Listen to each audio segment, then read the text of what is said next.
Bonjour et bienvenue dans Crunch, le podcast qui fait croustiller le rugby avec la rédaction de l'équipe. Bonjour la rédaction de l'équipe. Bonjour. Bonjour Christelle. En cette troisième semaine de Dry January, c'est sans modération que l'on va consommer de l'équipe de France. Le 9 janvier, le nouveau sélectionneur des Bleus, Fabien Galthié, a dévoilé les 42 joueurs du groupe France en vue du tournoi destination. Parmi eux, 19 nouveaux arrivants pour une moyenne de 24 ans, moyenne d'âge. On va donc se demander si cette nouvelle génération peut sortir le rugby français du marigot dans lequel il patauge depuis quelque chose comme 10 ans. On parle de tout ça avec les journalistes de la rubrique rugby de l'équipe. Aujourd'hui, Arnaud Requena. Salut Arnaud. Salut Christelle. Alexandre Vardo. Salut Alex. Salut Christelle. Et Renaud Bourrel. Salut Renaud. Coucou. Oui, vous savez tout. Alors c'est parti, flexion liée jeu. On se disait qu'après avoir été un adjoint comme les autres, Fabien Galthié allait devenir un sélectionneur comme les autres, mais que nenni. Déjà dans sa première liste, celle des joueurs qui vont préparer le tournoi destination. Premier match le 2 février à Saint-Denis contre l'Angleterre, pour commencer tranquillement. Dans cette liste, donc, il n'y a plus 31 noms, mais 42. Et puis, il s'est mis en mode hockey boomer, Zou les vieux, dehors. 24 ans de moyenne d'âge, 10 sélections en moyenne, en ces temps où l'âge pivot est à la mode. Mieux vaut ne pas trop s'approcher de 30 ans si on veut goûter à la cantine de Marcoussis. Alors, messieurs, qu'est-ce qu'ils ont de plus, ces jeuneaux? Ils sont mieux formés, mieux préparés, plus pros, plus intelligents, plus beaux, ils se sentent meilleurs. Mais surtout, ils n'ont pas connu les années noires du rugby français, ou alors de manière très légère. Je parle sous le contrôle de mon ami Arnaud Requena, là, en face de moi. Mais quelqu'un comme Baptiste Serin a un très faible ratio de victoires en équipe de France pour le moment, mais il est encore relativement neuf au niveau international. Donc, c'est un Baptiste Serin qui va aujourd'hui faire... Neuf, Serin. Non mais voilà, c'est quelqu'un comme Baptiste Serin qui va aujourd'hui faire office de cadre ou d'ancien dans cette équipe de France avec des Jefferson Poirot, des gens comme ça. Donc ils ont ce bénéfice-là par rapport aux trentenaires qui ont été trappés d'avoir moins ce passif dépressogène de la défaite, quoi. Puis ils ont l'avantage d'être jeunes. C'est ça en fait. non mais clairement, dans l'idée de Fabien Galthié de miser sur des jeunes plutôt que sur ceux qui ont aujourd'hui 30 ans et 30 ans passés. Ce qui est très vieux, on rappelle. Ce qui est très vieux. Il y a le fait que les jeunes ont un avenir sur 4 ans, ce qu'un Médard, un Huget, un Lauré peut-être, pour ces joueurs-là, c'est pas certain qu'ils puissent être encore là en 2023. Voilà, on s'est posé la question dès la sortie de la liste, un peu en interne à la rédaction, en se disant, mais il y avait un petit débat, on va dire, sur le fait que avec les anciens, en n'appelant pas les anciens, Galthié tournait le dos à son idée qui est de gagner vite des matchs. Et en fait, penser ça, c'est présupposer un mot qu'aime beaucoup Arnaud Requena, qu'on gagnera plus facilement, que l'équipe de France gagnera plus facilement des matchs avec les anciens, ce qui n'est pas prouvé. Et c'est sans doute pour ça que Galthié tourne aussi le dos aux trentenaires, c'est qu'ils n'ont pas montré qu'ils amenaient des garanties de performance et des résultats. Arnaud, toi, tu penses quoi de cette nouvelle génération? Tu trouves qu'elle a vraiment quelque chose en plus? Non, ils sont surtout 42. Et on verra combien il en restera quand ça tombera à 28. Après, c'est bien d'intéresser des jeunes. De toute façon, ils ne feront pas pire que ceux qu'il y avait avant. Mais feront-ils mieux? Ça, j'en sais rien du tout. On verra l'usage. Après, je pense que quand ça va tomber à 28 et à 15, Galthier va avoir quand même une ossature de la Coupe du Monde, avec des joueurs un peu aguerris. Et c'est à la marge, à certains postes où on est vraiment en souffrance, qu'il va lancer des jeunes. Mais dire que c'est les jeunes qui vont sauver du marasme du rugby français... je vois pas pourquoi on peut le dire, quoi. Il y a 12 ans, ils ont été champions du monde, les jeunes. Il y en a beaucoup qui ont fait carrière dans cette génération de 2006. Ils n'ont pas gagné des matchs en équipe de France. Et pourtant, ils faisaient exactement ce qu'on entend sur ceux d'aujourd'hui. Ils avaient battu tout le monde à leur âge, quoi. Il y en avait quelques-uns qui ont quand même atteint la finale de la Coupe du Monde 2011, Arnaud. Médard, Mermoz... Ah oui, mais il y en a il y en a beaucoup qui ont fait une grosse carrière avec beaucoup de sélections. Non, en fait, Fabien Galthié, il s'en cachait pas, même avant de passer d'adjoint comme les autres à sélectionneur. C'est que sa théorie, c'est qu'on n'est plus le même joueur après 15 sélections, après 30 sélections ou après 10 sélections et 20 sélections. Et lui, ce qu'il veut, c'est qu'au moment de la Coupe du Monde, sans sans balancer d'un revers de main tout ce qui va se passer jusqu'à la prochaine Coupe du Monde, parce qu'effectivement, il faut absolument que cette équipe de France elle regagne. Mais ce qu'il voulait, c'est que son ossature forte arrive à la prochaine Coupe du Monde avec un épais matelas de sélection et déjà une grosse expérience. Il a calculé qu'il avait 36 sélections à distribuer d'ici la prochaine Coupe du Monde. Donc finalement, il a peu de temps à perdre. La dernière Coupe du Monde, qu'est-ce qu'elle enseigne ? Que chez tes trentenaires un peu révolus, tu n'avais pas réellement de cadre installé, que les leaders qui sont sortis de la dernière Coupe du Monde, c'est Olivon qui hérite du brassard de capitaine, c'est Poirot qui est toujours là, ce sont Dupont et Serein qui sont toujours là.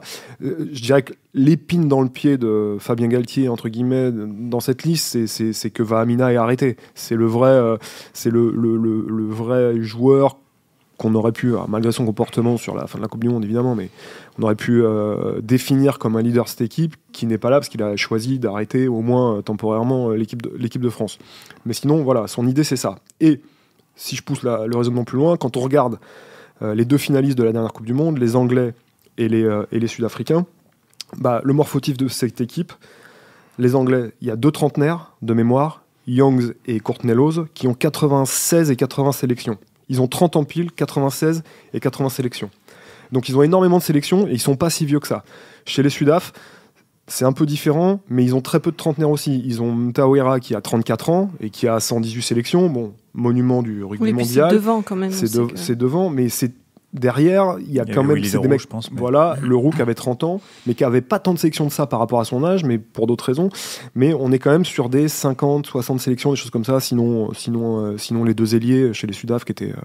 voilà. Mais on restait quand même sur des 40, 50, 60 sélections, voilà. Donc on raisonne plus en âge, on raisonne en nombre de sélections. Et c'est à ça que Fabien Galtier et son staff va arriver. Des joueurs très aguerris au moment de la Coupe du Monde. Pour rebondir par rapport à ce que disait Arnaud tout à l'heure, là, au sujet de la génération 2006, c'est vrai qu'aujourd'hui, on a une génération qui est 2 fois championne du monde moins de 20 ans, pour certains, des jeunes qui viennent d'entrer en équipe de France, dans le groupe France plutôt, et finalement, ça rappelle le titre de 2006 avec les Médard, Chouli, etc. Les Médard, Chouli, toute cette génération, Ouedraogo, Mermoz, ils ont souffert d'un truc ensuite, notamment, c'est le système du rugby français qui ne permettait pas d'être performant au niveau international. La question aujourd'hui qui arrive pour les joueurs là, qui entrent en équipe de France, qui ont été champions de moins de 20 ans ou qui sont d'excellents joueurs type Jalibert par exemple, qui n'a pas été champion du monde mais qui est là et qui est vraiment très bon et qui a un immense talent. La question, c'est est-ce qu'on va trouver le système pour les accompagner vers la performance ? Aujourd'hui, on sent qu'il y a des améliorations. Cette liste de 40, le fait que la liste de 42 existe, c'est une amélioration. Il y a plus de temps de rassemblement. On sent qu'il y a une évolution aussi de l'idée dans la préparation physique, dans le jeu, un peu en top 14. Mais on n'a pas la certitude aujourd'hui que le système va accompagner cette jeune génération-là vers la performance. Pour moi, c'est la grande question aujourd'hui qui reste. Parce que je pense que le talent, il est là quand même. Il est plus là qu'avec la génération d'avant ? Le fait qu'il soit 2 fois champion du monde d'affilée laisse penser qu'il y a quand même quelque chose, quoi. Mais ils ne sont pas non plus 25 champions du monde dans cette liste. Non, ils sont 7. Ils sont 7. Mais bon, quand je parle des champions du monde, je parle aussi des mecs qu'on ne voit peut-être pas encore là aujourd'hui dans la liste, mais qui arriveront peut-être dans 2 ans. C'est aussi très conjoncturel. C'est vrai que quand on parle de qualité des générations, quand Médard, Mermoz, Chouli, tous ces gars-là sont champions du monde, ils ont en concurrence dans leur club des Emmans, des Claire, des Josion, en équipe de France, des Trailles, des Ariane Ordoki, des Dussautoir, qui font que leur éclosion au super niveau est beaucoup plus tardive parce qu'il y a des très grands joueurs à ces postes-là. Là, c'est vrai qu'on est à un moment de l'histoire du 15 de France où il y a un creux qui fait que cette génération-là peut s'épanouir maintenant parce que entre les deux, les sélectionneurs n'ont pas trouvé une génération installée, quoi. Mais vous pensez quand même qu'il y a des phénomènes un peu dans parmi ces joueurs ? Vous, c'est des joueurs que vous avez vus arriver ou c'est une équipe de France qu'on va construire vraiment pendant 4 ans ?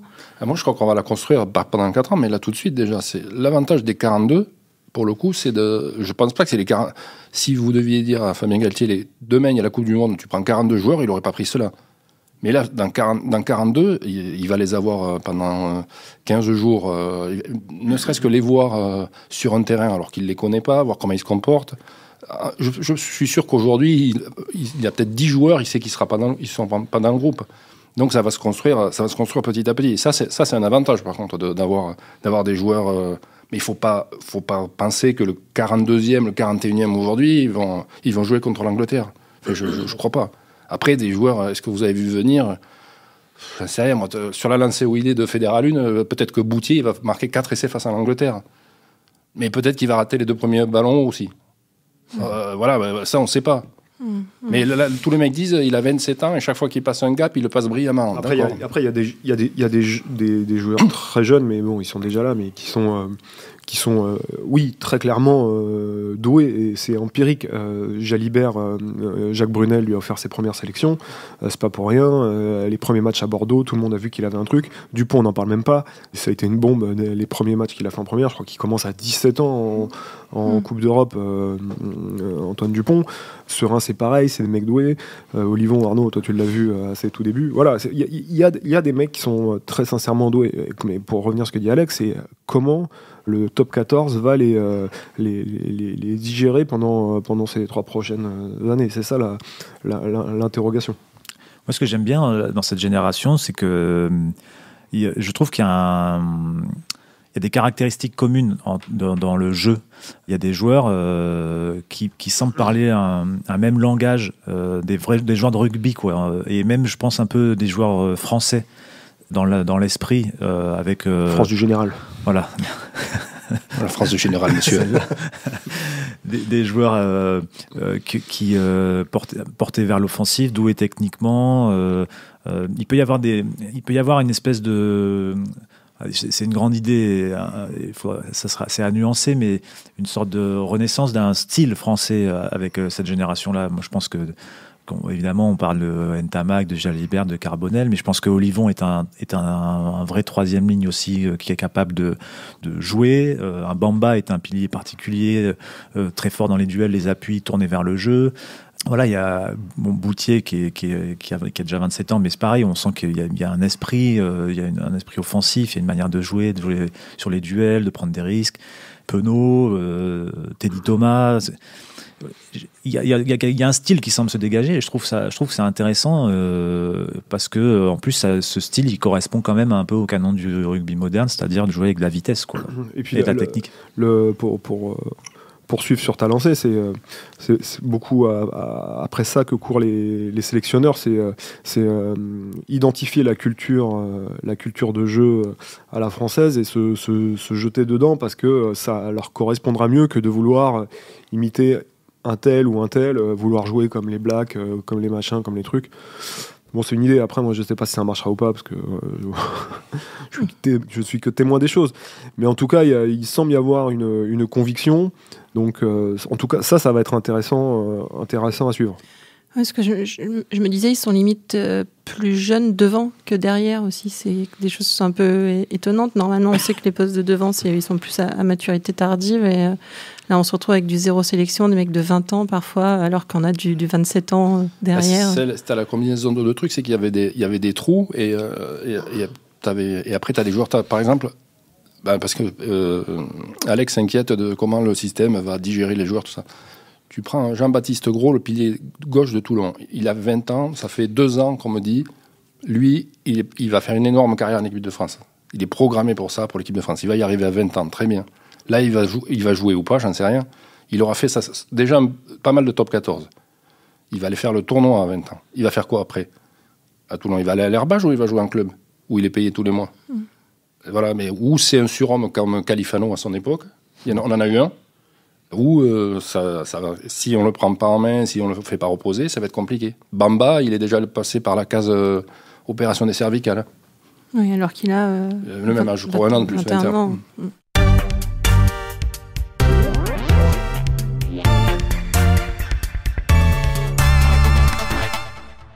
C'est peut-être une réflexion de boomer, justement, mais je me demande si sélectionner justement en équipe de France des joueurs qui ont parfois qu'une poignée de matchs en top 14, c'est pas un peu la brader, cette équipe de France? Vous en pensez quoi, vous? Attends, je te comprends, nous, c'est 42 là. On n'est pas l'équipe de France, c'est toujours pareil, j'aimerais bien ça, moi, 42. Ils font quand même partie du groupe France. Si tu étais 28 ou 30, tu n'aurais pas la main. Oui, mais tu le saurais pas qu'ils sont dans le groupe France. Après, il y a pas mal il y a des membres du staff qui disent attention, c'est un groupe de 42, mais c'est 28 plus 14. Voilà. Il y a des gars qui sont là pour qu'on les observe et pour être observés. Enfin voilà, c'est le truc de l'équipe de France bradée, c'est marrant, c'est un truc qui est beaucoup revenu, notamment chez les anciens internationaux, mais même chez les coachs en place ou on le disait aussi dans le staff de Brunel juste avant. C'est difficile de faire un procès d'intention aux différents staffs sur est-ce qu'on a bradé l'équipe de France en filant des sélections à tout le monde et à personne. Ça a souvent été conjoncturel en fait. Comme ils ont pu. Ouais, voilà, entre les blessures. J'avais Marc Lévremont au téléphone cette semaine, la semaine dernière, pour commenter la liste.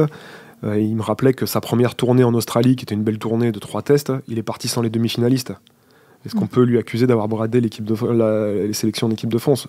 J'ai fait une tournée en Nouvelle-Zélande aussi, du temps de Bernard Laporte. Pareil, sans les demi-finalistes. Donc forcément, ça a offert des sélections à des joueurs qui, sur des effectifs complets, les auraient pas eu.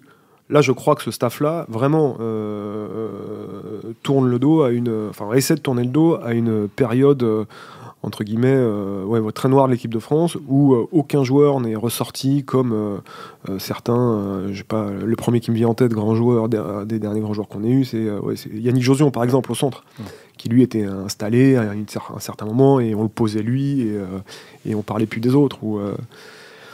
Là, il n'y en a pas.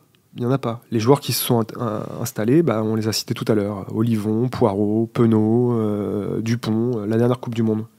Faut s'habituer. Aujourd'hui, c'est eux les tauliers de l'équipe de France. Ils ont 20 sélections, 30. Camicha aussi. Camicha, il a quoi, 30 sélections, Camicha, maintenant ? 26 sélections. Bon, voilà. C'est eux. Et ces gars-là, normalement, auront 50 ou 60 sélections, si tout va bien pour eux, à la prochaine Coupe du Monde. Et là, vous vous direz à la prochaine Coupe du Monde, ah ouais, donc on a des mecs qui ont 29 ans, entre 26 et 29 ans, et qui ont 50 ou 60 sélections. Ok, là, l'équipe de France, elle a un profil, l'expérience, elle est costaud. Alors après, si elle a perdu tous ses matchs d'ici là, ce sera plus les mêmes. Ce sera plus les mêmes. Mais en attendant, le profil qu'elle peut avoir, et si les sélectionneurs se tiennent à ce qu'ils ont promis qu'ils allaient faire, c'est-à-dire garder une consistance et une cohérence, ça peut... Mais ce qui va être on n'a évidemment pas le recul aujourd'hui, mais ce sera intéressant d'observer dans 4 ans qui de cette première liste des 42 et notamment des 19 non capés qui sont présents, qui aura eu des sélections et qui n'en aura pas eu. Parce qu'il est bien possible que certains qui seront à Nice là ne voient jamais c'est le stage de préparation. Ne voient jamais le maillot de l'équipe de France. C'est une possibilité. Et peut-être même que ça serait quelque part à souhaiter, parce que ça voudrait dire qu'on aura réussi à installer des joueurs qui sont déjà capés et qu'on aura réussi à les conserver en forme, qu'on aura réussi à obtenir des bons résultats, et donc il n'y aura pas eu besoin de piocher dans un réservoir plus large. Mais aujourd'hui, il n'y a pas de garantie sur le fait que certains de ces joueurs-là aient des sélections, et on n'a pas de garantie non plus sur le fait qu'ils fassent vraiment la maille au niveau international. Je pense que, Ngandébé, Cordin, Aouas, on ne sait pas pour l'instant, on ne sait pas. Peut-être que ça sera qu'ils vont réussir à franchir le cap, mais on le sait pas. Et traditionnellement, même si le rugby a changé, il y a les premiers tournois des premiers sélectionneurs, avec le recul, il y a des noms, il n'y a que leur mère qui s'en souviennent, quoi. Mais là, tous ils ont... Parce qu'en plus, vous voulez tourner le dos à ce qui s'est fait avant. Donc vous appelez des nouveaux joueurs, et il y a parfois des trucs... C'est ce que je répète depuis un moment. C'est que le problème, c'est la Coupe du Monde. Elle a tué tout ce qui se passe entre. C'est-à-dire qu'on est en permanence en train de marcher sur ce fil sur il faut que je sois performant tout de suite, mais il faut que je prépare la Coupe du Monde parce que le rendez-vous... du temps. Non, mais c'est terrible. Tous les sélectionneurs tombent dans le piège, mais ils n'ont pas le choix.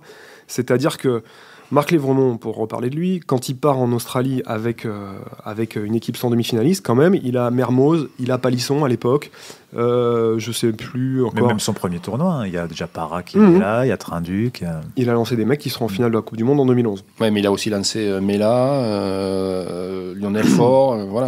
Exactement. Et avant la porte, il avait lancé Mathieu, il avait lancé... qui étaient des bons joueurs. Lionel Faure, il n'a pas fait de mauvais matchs, qu'il a France militaire. Du coup, les sélectionneurs sont toujours...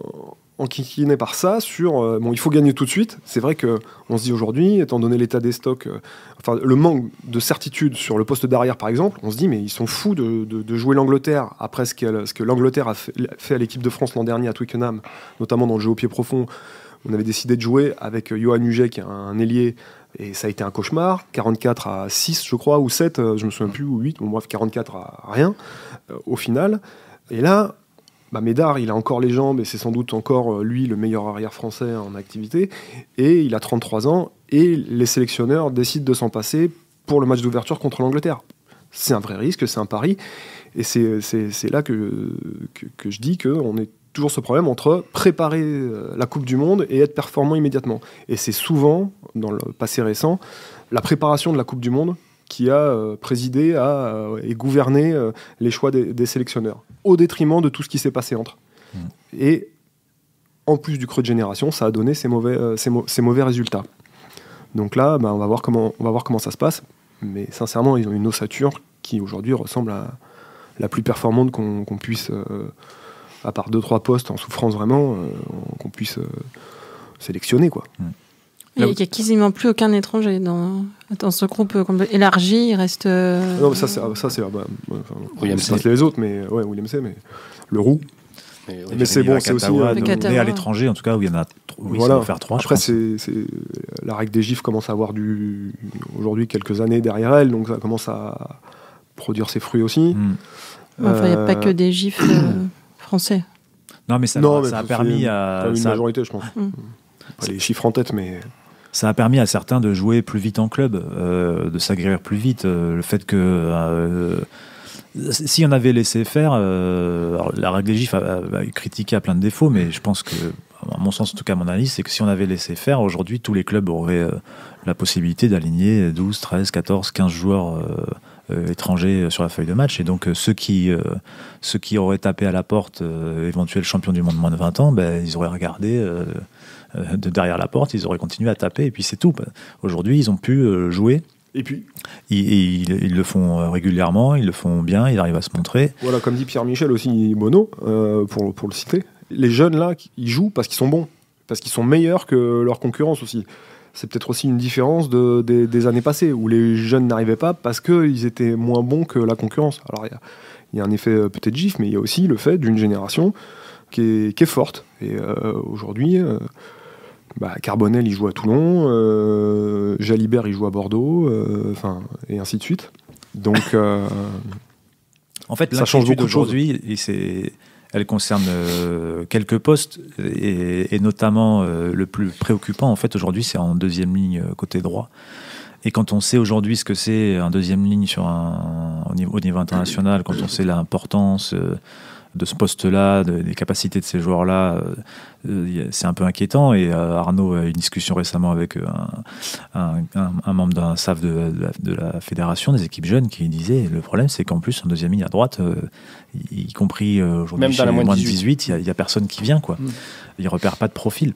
Comme c'est hyper spécifique aujourd'hui, deuxième ligne à droite, il faut être à la fois costaud, massif, capable de pousser en mêlée, mais aussi de courir et éventuellement de manipuler le ballon. Enfin, c'est même et de manipuler le ballon, c'est pas éventuellement. Ne pas avoir de gabarit capable de faire ça, c'est inquiétant parce que c'est hyper important aujourd'hui d'avoir une grosse deuxième ligne. Si on se souvient des Springboks, on n'a pas attendu les Springboks pour le voir, mais ils en avaient 4 deuxième lignes sur le banc à partir des quarts de finale, si je me trompe pas.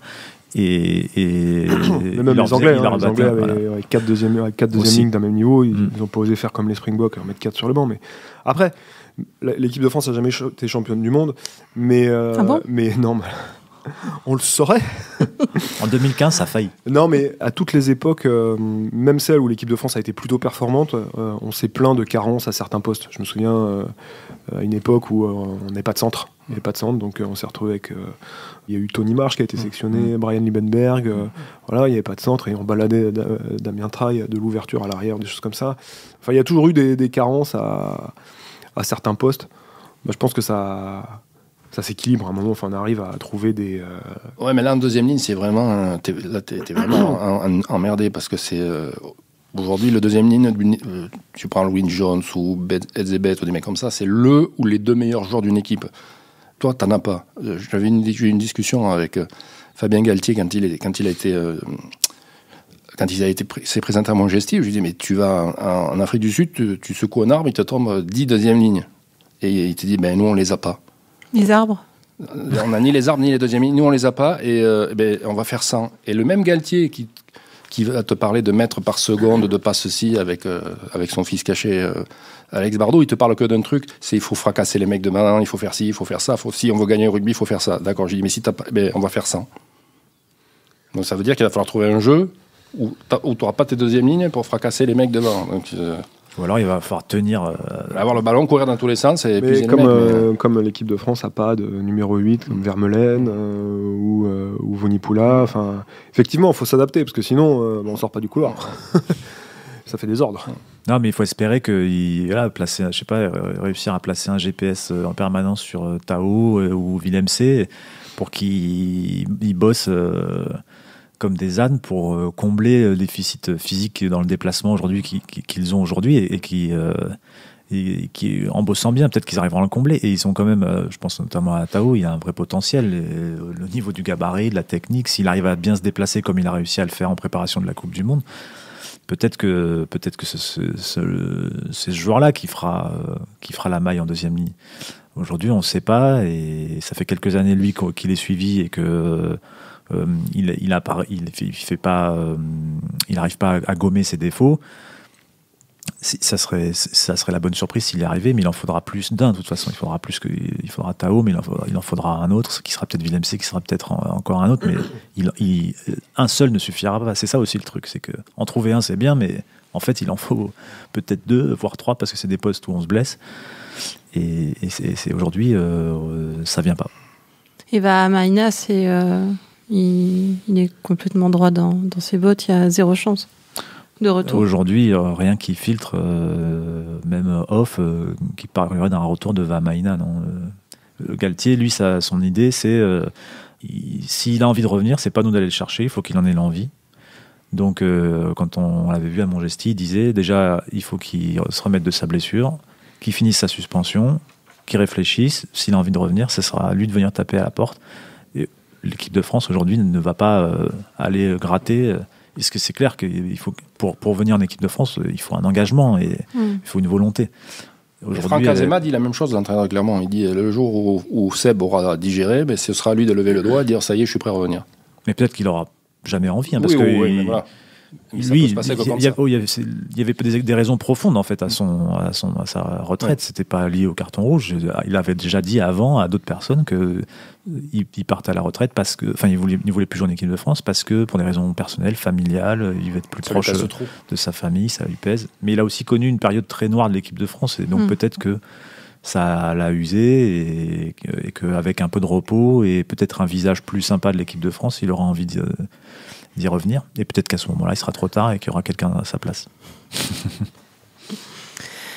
Du coup, on va être champion 2023. C'est bien parti, non ? En quoi ? Non, mais c'est toujours pareil. Un début de mandat, il y a des discours. Alors ceux-là, ils sont vraiment cohérents et j'ai l'impression qu'il y a aussi un staff vraiment de techniciens de qualité.